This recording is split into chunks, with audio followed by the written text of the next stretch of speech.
At this year's DGC Cup, we saw a machine dryer that had everyone talking. But does faster drying mean better bud? Come on, let's find out. But before we do, today's video is brought to you by Real Grow Lab. If you want to connect with the best growers from all over the world, get tips and tricks on how to grow the dankest plants possible, and not have to worry about the censorship we get from YouTube, Facebook, and Instagram, go check out realgrowlab.com. Get all kinds of great Grow Talk Q&A. Plus, see all the stuff YouTube won't let me show you in these videos. Sign up and join our growing community over at realgrowlab.com. Or download the app at the Apple or Android App Store. Now let's get back to today's video. Come on, High C. You believe in things that are too good to be true? Yeah, and I actually saw this machine too, and I was wondering, I wanted to talk to you about it. Yeah, now these are dryers. These Herbs Now was one I saw. The Canatrol was one that I've heard of. The Herbs Now, I saw it at the DGC Cup, and it literally looks like a food dehydrator. It looked like a jerky maker. Yeah, I mean, I do understand the concept of it. A food dehydrator slowly blows dry air over the food, and it just, the circulation of it as what's responsible for dehydrating it. I don't want that done. I know I want to dehydrate my buds. I don't want it. First off, food dehydrator, I think, takes 24 hours to dehydrate like beef into beef jerky. I don't want to turn my weed into beef jerky, man. Right. So let's start by talking about the appeals of this, because Sure. The guy that had it, he was saying he could get a full dry in like 4 days. Yeah, and I'll shout out to my buddy Canorado Chris. Grows amazing cannabis and knows good from bad. So he's telling me that he is getting good results by drying his herb in 4 days in this thing. Yeah. So when I saw it, and the promise of 4 days, immediately I had some red flags. But before we get into those, let's talk about why these are appealing. Because a lot of people, there was a buzz about it. People were talking about it. I mean, what a pain point drying and curing is, right? Drying, you can see I'm right next to my drying tent here. When I have my drying tent going, I have to either run my air conditioning or I have to set the parameters to where it's as close to 60% humidity, 60 degrees in the drying tent. That's not easy to do. It's hard to dry. It's a big pain in the butt. Well, not only that, but the drying tent that you have is like a 2x4. 2x4 tent. Takes up yeah. a lot of room. This little machine didn't take up nearly that amount of room. I'm telling you, this thing maybe, what was it, 18 inches by 18 inches and a couple feet high. So yeah, definitely space efficiency. I think they had their own little carbon filter on there, so it's not going to stink up the house. Back in the day when we were drying, oh my God, it would stink up my whole house, man. Yeah, and we mentioned the 4 days as opposed to like a week to 10 days. Yeah. That also is appealing. I want my buds fast.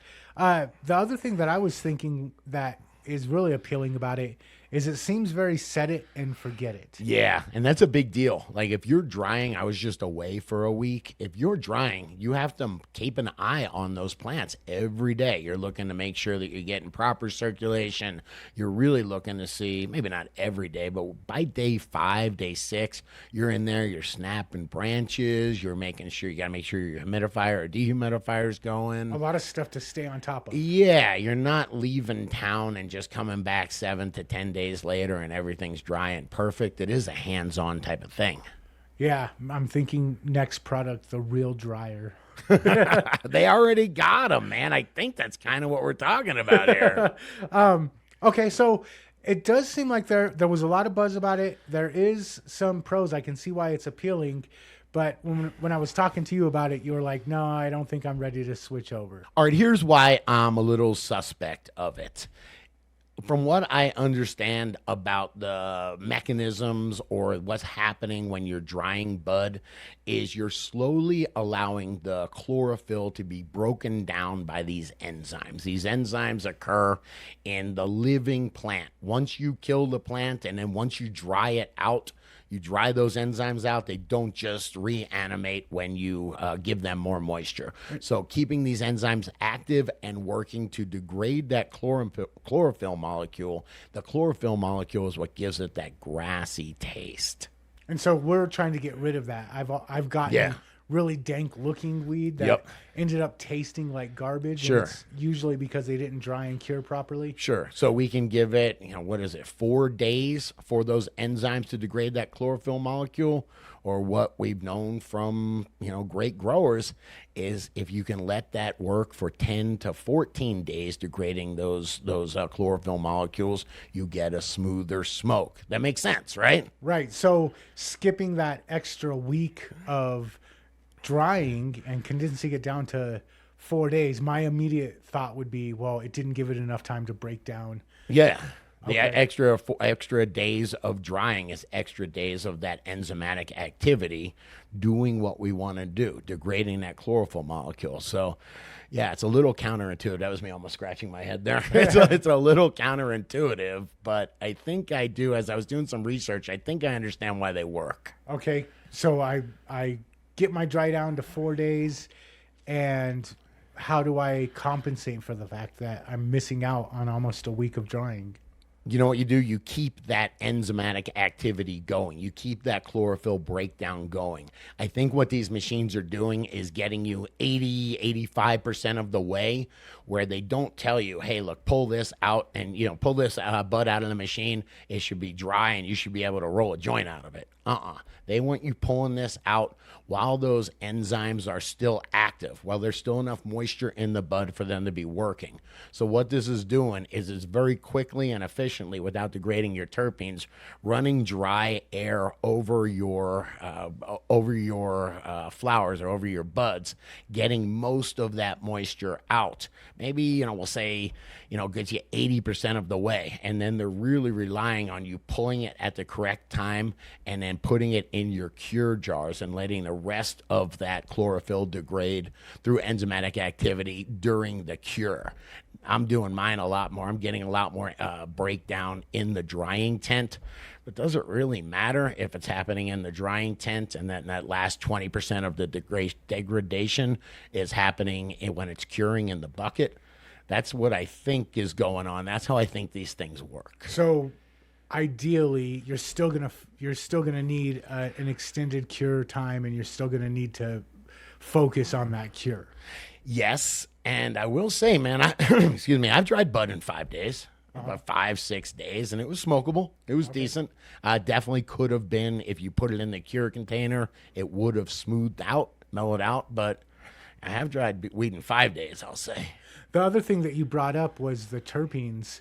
I was concerned about volatilization. Sure. I didn't know if passing all that dry air over them would have an effect on the terpenes volatilizing. I was thinking the same thing. Heat volatilizes terpenes off. Just moving some drier air and removing the moisture from the buds that are giving off that moisture. I don't think that that's going to really affect terpene degradation. Okay, and then the last thing, from the size of it, with the amount of stuff coming out of your grow, I couldn't see it working because it didn't look like it had the capacity for it. No, I mean, I guess this is I think the herbs now can do like a pound. I want to say the Canatrol, which is, the herbs now is like under $300. The Canatrol's $1,500. Whoa. I think you can do a couple pounds wet in there. Man, I just had one not so huge plant come out. I was doing some experimentation, writing down the weights. It was 1,300 grams. That's over the capacity. One plant would be over the capacity of the $1,500 Canatrol. So I can buy a grow tent for, without a light for $400 or $500. And you're usually pulling out of your grow at least 4 plants at a time. So Sure. you need like 5 of these machines. Yep. I don't know if it would save space compared to the 2x4 grow tent you're working with. Agreed, man. For me, a 2x4 grow tent is really easy. Man, come on. I got gray in my beard, man. It's just the way I'd like to do it. I enjoy the art and the final process of going and snapping the branches. It gets me into I go, open my drying tent. I'm all excited. I'll roll a joint of it and see if it's still got the right amount of moisture for it to cure. So the whole ritual of it, or just the whole experience, just like going and checking if my buds are ready to harvest. I love going and checking if my bud is ready to smoke. Hey, but that is just me. I prefer my drying tent, keeping it old school. But what about you? Are you into these machines? Do you want one? Have you used one? Come on, let me know in the comments. And if you dug this video, hit the like button, hit the subscribe button, share and talk about this one with another grower you know. And check out the other couple videos YouTube's recommending. I sure hope you'll dig them.